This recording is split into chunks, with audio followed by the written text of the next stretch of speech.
40 वर्षापासून येतो. सुरुवातीपासून 40 वर्षापासून येतो. तर इथं आल्यानंतर एक आपल्याला एक वेगळी दिशा दिसते. ती माध्यमामधून थोडा मोठ्याचा संवाद घडला, कारण शनिदेवाच्या आशीर्वादाने आज जगप्रसिद्ध शाहीर शिवशाहीर म्हणून ख्याती माझी आहे. कारण इथलाच प्रसाद मला मिळालेला आहे. श्री संत योगानंद बाबा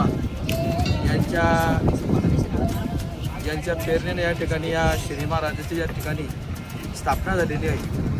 तेव्हापासून आम्ही इथे येत होतो आणि योगानंद बाबांच्या पायाला हात लावून योगानंद बाबाच्या आशीर्वादानं आज प्रख्यात शाहीर झालो. मोठ्या शिवचरित्र माझा विषय यूट्यूब, दूरदर्शन आणि शनी महाराजांच्या कृपेनेच मला मिळालं. कारण खूप जागृत देवस्थान आहे. येणाऱ्या भक्तांनी इथं यावं आणि निर्व्यसनी बनून सुखी संसार सांभाळावा, संसारामध्ये मग्न राहावं, आईवडिलांची सेवा करावी आणि तेच शनी महाराजाला आज मान्य आहे.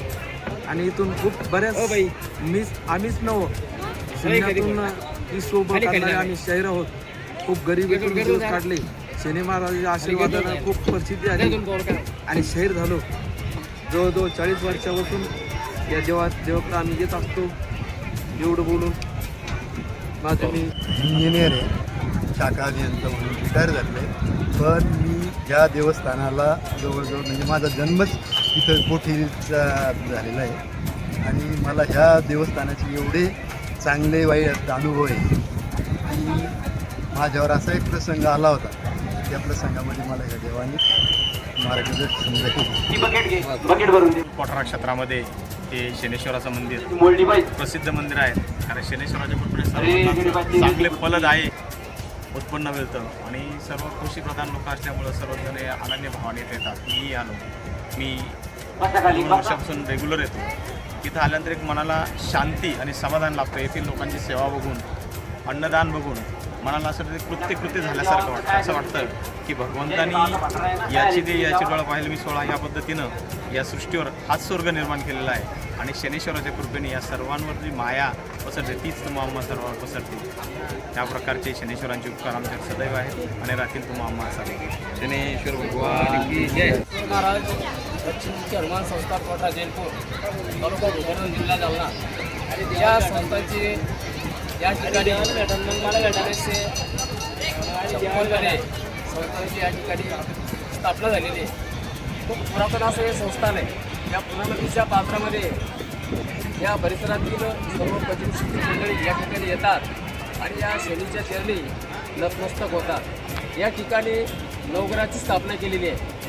या व्यक्तीच्या राशीला 7.5 शनी असेल, त्यांनी जर या ठिकाणी मनोभावे जर पूजा अर्चा केली, अभिषेक केला तर त्यांची निश्चितच 7.5 कमी झाल्याशिवाय राहत नाही, अशी या ठिकाणची आख्यायिका आहे. लोकांच्या मनोकामना पूर्ण करणारे देवस्थान म्हणून त्याची ख्याती आहे. आज या ठिकाणी या शनी अमावस्या, शनी जयंती एकत्र हा पर्व आलेला आहे. या ठिकाणी सिल्लोड येथील विकास सेठ कर्नावट यांनी महाप्रसादाचा कार्यक्रम ठेवलेला आहे. या परिसरातील मंडळी मोठ्या भक्तिभावाने या ठिकाणी येतात, अन्नदान करतात. तसेच या ठिकाणी आज महाराष्ट्रातील नामांकित कीर्तनकार बाळू महाराज गिरगावकर यांचा कार्यक्रम झालेला आहे आणि त्या कार्यक्रमासाठी या परिसरातील गायक असतील, वादक असतील, कीर्तनकार असतील, ज्यांनी अख्खा महाराष्ट्र फिरून काढला असे सर्वजण या ठिकाणी आज विनामूल्य सेवा त्यांनी या संस्थांना दिलेली आहे. आणि त्यांनी या कार्यक्रमाचा लाभ घेण्यासाठी जे लोक आले त्यांना मंत्रमुग्ध करून टाकलेलं आहे. या ठिकाणी अन्नदान करण्यासाठी जरी आपण अन्नदान करत असतो तरी परिसरातील मंडळी जेवढे गाव आहे, सिरसगाव असेल, खंडाळा असेल, निमगाव असेल, मुठाडा असेल, मालखेडा असेल, गारखेडा देवी, पंचक्रोशीचे सर्व गावं आहेत, गव्हाली असेल, निमगाव, सिरसगाव या गावाची जी मंडळी आहेत ही आम्हाला दरवर्षी चपाती वगैरे टाकून देतात आणि तेही या ठिकाणी वाढण्यासाठी चालतात. यावर्षी पंचक्रोशीतील ज्या सेवाधारी महिला होत्या त्याही या ठिकाणी श्रमदान करण्यासाठी आलेल्या आहेत आणि गावातील ज्या लेकीबाळी असतात त्या दुसऱ्या कार्यक्रमाला येत नाही. पण आज आमच्या गावाच्या मानाने जर विचार केला तर आमच्या गावाची खऱ्या अर्थाने दिवाळी आहे. सगळे घरपरत पाहुणे मंडळी असतात. कृपया आमुषाला अशुभ जरी मानत असले तरी आमच्यासाठी एक पवित्र सण आम्ही मानतो. कारण आमच्या घराघरात आम्ही कुठेही शनी किंवा आमुषा मानत नाही.